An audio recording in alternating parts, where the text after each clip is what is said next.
I have often complained that interruptions are the bane of my existence. Not an uncommon thought, I think. In my last parish, the church and day school offices shared the same space.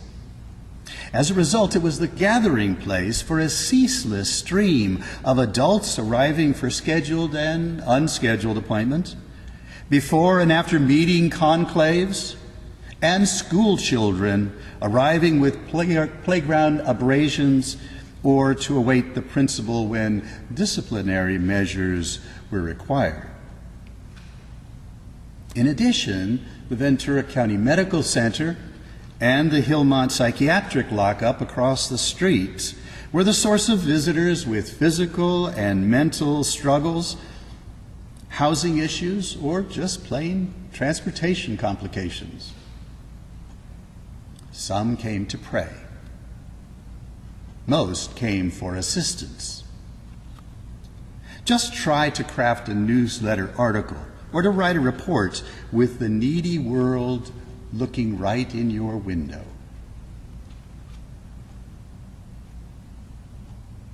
The scheduled times for daily school worship and the midweek adult Eucharist provided a blessed balance.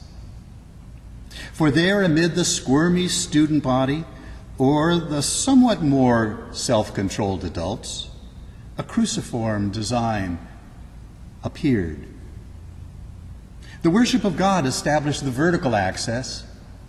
The horizontal axis was represented by the needs and concerns of the gathered community.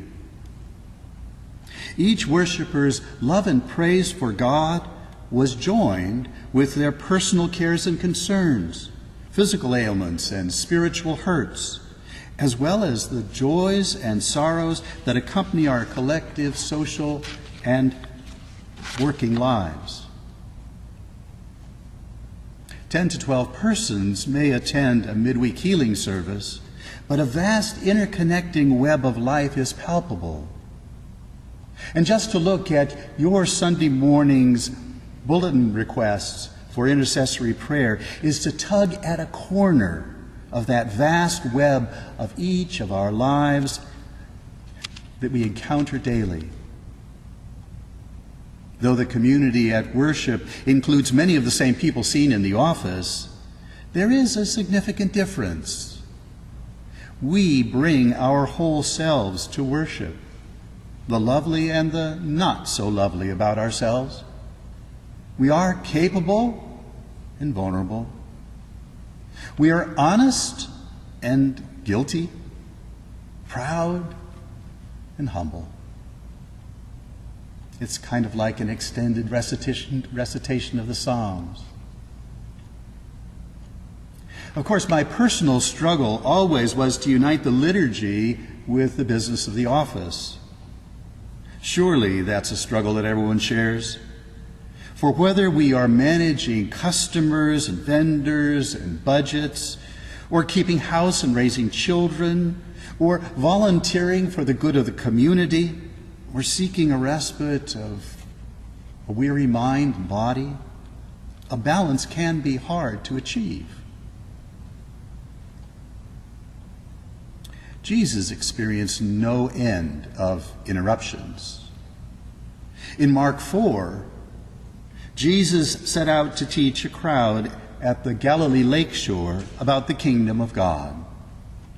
And at the end of the day, he and his disciples took a boat to the other side of the lake, presumably to get a break from the crowds. On the lake, a storm blew in suddenly, and the peaceful passage became a horrendous event where the disciples were afraid for their lives. And after chiding them for the lack of courage and faith, Jesus rescues them by calming that storm. Within moments of stepping ashore again, Jesus encountered a man who lived among the tombs. Unclean spirits tormented him. Jesus exorcised the evil spirits, directing them to take up residence in a herd of pigs that immediately drowned in the lake. For that, Jesus incurred the ire of the townspeople whose economy depended upon the herd. That's a lesson to us. Just try to shut down Naval Base Ventura County and not expect there's going to be a fight. Finding no welcome among the Gerasenes, Jesus and his disciples crossed the lake again. And now, in chapter 5, we learn that the sharp-eyed crowds had followed his movements in order to present their personal needs. On the shore once again, the leader of the synagogue elbows through to ask Jesus to come immediately to heal his grievously ill 12-year-old daughter. And as a body, everyone moved in the direction of Jairus' home, when suddenly Jesus sensed that someone in the crowd had effected a significant change in his powers. He abruptly stopped to discover who caused that change. Kind of like a march at the Washington Mall. Jesus is surrounded by folks, and his disciples couldn't believe that simply one person in that whole jostling crowd could distract him. Well, a woman appeared, and she told her story of suffering 12 years with hemorrhaging that would not respond to treatment. Yet she believed just to touch Jesus' clothes would heal her. So, centering his whole attention on the woman, Jesus declared that her faith had healed her, before setting off toward Jairus' home once again. Now, this distraction was enough to delay Jesus' arrival until after the little girl breathed her last. And though a message came that she had died, Jesus countered by saying that the final word had not been spoken. He was undeterred by the mourning rituals in progress as they reached the house. And entering the room with her parents and his 3 close disciples, Jesus took the girl by the hand, told her to get up, and to everyone's astonishment, she walked around. And food was called to prove that this was no trick of the imagination. Of course, that was not the end of the distractions and interruptions during Jesus' ministry. He was regularly bombarded with intimidating questions in the midst of press conferences, pestered by beggars, the sick, and the disabled, and frustrated by his own disciples' inability to understand his ministry. How did he cope? First, Jesus focused on the needs of the moment. It certainly reduces tension within us if the need of the moment receives careful attention from another. Out of work and unsuccessful locating another job, you go to a counselor who knows the available opportunities that best fit your talents and skills. The session offers new hope and promise.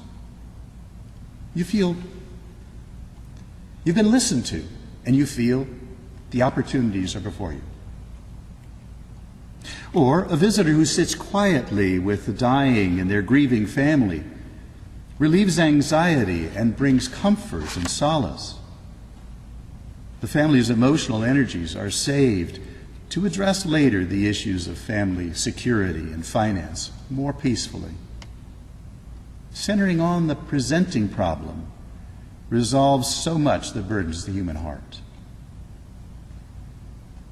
And second, Jesus grounded the need of the moment in his trust, his faith in God. He preached reassuringly that the kingdom of God is an environment of gracious wellness. People heard and they flocked to him with high hope.